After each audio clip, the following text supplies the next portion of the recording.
অভিযান চালায় এবং অভিযানের প্রেক্ষিতে তাদের দুইজনকে আটক করতে সক্ষম হয় এবং আটক করার পর কিন্তু তাদের কাছ থেকে দেশীয় 3টি ধারালো অস্ত্র, যেটা দিয়ে তারা বিভিন্ন সময়ে মানুষদেরকে ভয়ভীতি প্রদর্শন করত এবং অস্ত্রের মুখে জিম্মি করে তাদের কাছে সম্পূর্ণ একটি রিভলভার যেটি উদ্ধার করা হয়। এবং আপনাদেরকে সেই বাড়িতে নিয়ে যাওয়ার চেষ্টা করছি, যে বাড়ি থেকে তাদের রিভলভারটি উদ্ধার করা এবং ধারালো অস্ত্র। সেই বাড়ির দ্বিতল বিশিষ্ট তানভীর কোথায় থেকে অভিযান শুরু করলেন, কি কি উদ্ধার করতে পেরেছেন, সব মিলে একটু জানাবেন। মূলত আমার সুযোগ পোদ্দার অনেকদিন ধরে একজন এনলিস্টেড ক্রিমিনাল, তিনি বগুড়ার একজন দাস এবং সন্ত্রাসী ছিলেন। তার উপর আমরা অনেকদিন ধরে নজরদারি অব্যাহত রেখেছিলাম। গতকাল রাতে আমাদের জায়গাটায় আমরা একটা অভিযান পরিচালনা করি। সেই অভিযানের প্রেক্ষিতে প্রথমে আমরা তাদের এবং তার সহযোগিতা আস্থানা হিসেবে এই জায়গাটায় আসি এবং আপনারা অলরেডি দেখেছেন এই জায়গাটা ঘুরে যে এখানে বিভিন্ন রকম মাদক সামগ্রী আপনারা দেখতেই পাচ্ছেন। মাদক সামগ্রী টেবলের বিভিন্ন সামগ্রী এখানে রাখা আছে।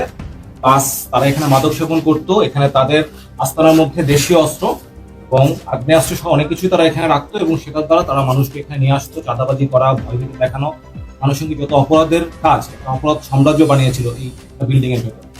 তো এর প্রেক্ষিতে আমরা গতকাল রাতে এখানে একটি অভিযান পরিচালনা করি, কিন্তু আমরা ওই মুহূর্তে আমাদের উপস্থিতি টের পেয়ে তার সহযোগীরা পালিয়ে যায়।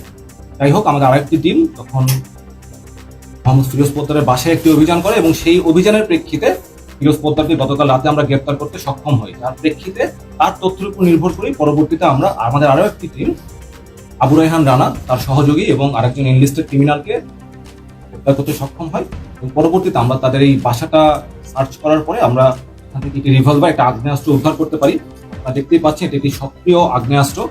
এটিতে 6 রাউন্ড অ্যামুনিশন লোড করে মানুষকে ফায়ার করা সম্ভব এবং এটি একটি প্রাণঘাতী অস্ত্র। এটার মাধ্যমে যে কোনো মানুষকে ক্লোজ ডিস্টেন্সে ফায়ার করে তার মৃত্যু নিশ্চিত করা যেতে পারে। এই ধরনের একটি আগ্নেয়াস্ত্র এবং কয়েকটি দেশীয় অস্ত্র আমরা তাদের এই আস্তানা থেকে উদ্ধার করতে সক্ষম হয়েছি। তানভীর ভাই, যদি সহজ করে বলি, জাতীয় নির্বাচনকে ঘিরে যারা এই ধরনের আসলে সন্ত্রাসীমূলক কর্মকাণ্ডের সঙ্গে জড়িত, তাদের উদ্দেশ্যে আপনার কোনো বার্তা আছে কিনা? নির্বাচনের জন্য সেনাবাহিনী মোতায়েন রয়েছে। আমরা নির্বাচনী পরিবেশ সৃষ্টিতে চেষ্টা করছি, কাজ করে যাচ্ছি। আগেও আমরা করেছি, বর্তমানেই করছি এবং ইনশাল্লাহ আমি তো এই ধরনের অভিযান করবো যাতে সুন্দর সুষ্ঠু নির্বাচনী পরিবেশ।